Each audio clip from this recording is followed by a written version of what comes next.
Hello everyone, welcome back to Kranti's dairy.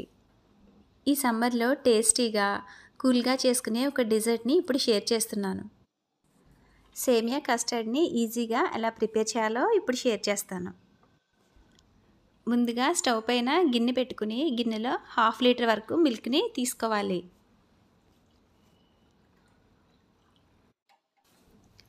మిల్క్ని స్లోగా గరిటెతో కలుపుకుంటూ బాయిల్ అవ్వనివ్వాలి.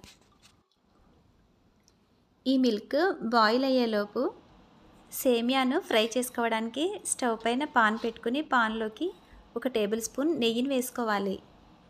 ఈ పాన్లోకి 3 టేబుల్ స్పూన్స్ వరకు సేమియాను యాడ్ చేసుకోవాలి. సేమియాను మాడిపోకుండా మీడియం ఫ్లేమ్లో ఉంచుకుని బ్రౌన్ కలర్ వచ్చేంత వరకు ఫ్రై చేసుకోవాలి. సేమియాను ఇలా బ్రౌన్ కలర్ వచ్చే వరకు ఫ్రై చేసుకున్న తర్వాత స్టవ్ ఆఫ్ చేసుకుని పక్కన పెట్టుకోవాలి. ఆల్రెడీ మనం స్టవ్ పైన పెట్టుకున్న మిల్క్ బాయిల్ అవుతూ ఉన్నాయి. గరిటెతో కలుపుకుంటూ ఇలా మేగడ పట్టకుండా మిల్క్ని బాయిల్ చేసుకోవాలి. ఇప్పుడు ఆల్రెడీ మనం ఫ్రై చేసి పెట్టుకున్న సేమియాను మిల్క్లో యాడ్ చేసుకోవాలి.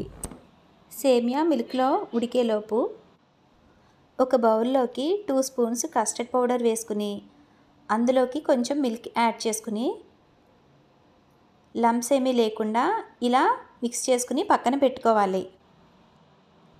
మనం పాలల్లో వేసిన సేమియా ఆల్మోస్ట్ కుక్ అయిపోయి ఉంటుంది. సేమియా కుక్ అవ్వడానికి ఎంతో టైం పట్టదు. ఇప్పుడు ఇందులోకి కావాల్సినంత షుగర్ని యాడ్ చేసుకోవాలి. నేను 3 టేబుల్ స్పూన్స్ వరకు షుగర్ని యాడ్ చేస్తున్నాను.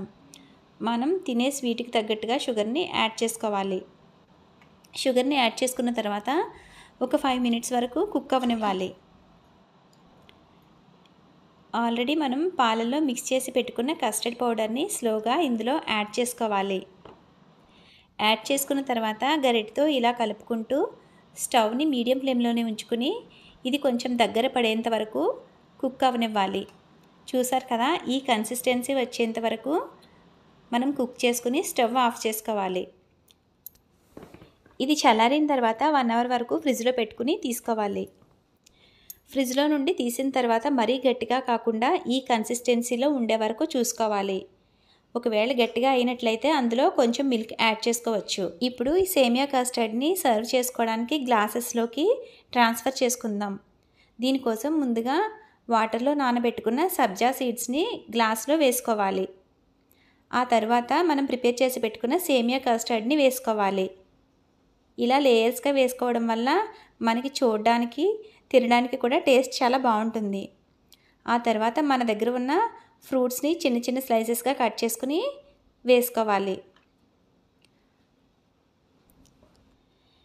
డ్రై ఫ్రూట్స్ని కూడా చిన్న చిన్న పీసెస్గా కట్ చేసుకుని వేసుకోవాలి. ఇలా తర్వాత సేమియా కస్టర్డ్ని సబ్జా సీడ్స్ని లేయర్స్గా వేసుకుని మిగిలిన ఫ్రూట్స్ని డ్రై ఫ్రూట్స్ని కూడా వేసుకోవాలి. ఇంకా దీనికి టేస్ట్ యాడ్ చేసుకోవడం కోసం నేను ఐస్ క్రీమ్ని యాడ్ చేస్తున్నాను. ఐస్ క్రీమ్ మన దగ్గర ఉన్న ఫ్లేవర్ ఏదో ఒకటి వేసుకోవచ్చు. నేను ఇక్కడ స్ట్రాబెర్రీ ఐస్ క్రీమ్ని వేసాను.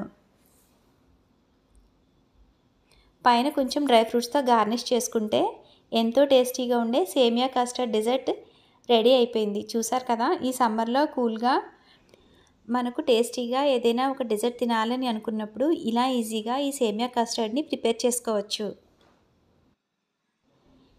ఈ డిజర్ట్ కనుక మీకు నచ్చినట్లయితే మీరు కూడా ఒకసారి ట్రై చేసి చూడండి. ఫ్రెండ్స్కి, రిలేటివ్స్కి షేర్ చేయండి. మరిన్ని వీడియోస్ కోసం ఛానల్ని సబ్స్క్రైబ్ చేసుకోండి. సబ్స్క్రైబ్ బటన్ ఎదురుగా ఉన్న బెల్ బటన్ని యాక్టివేట్ చేసుకోండి. Thank you for watching.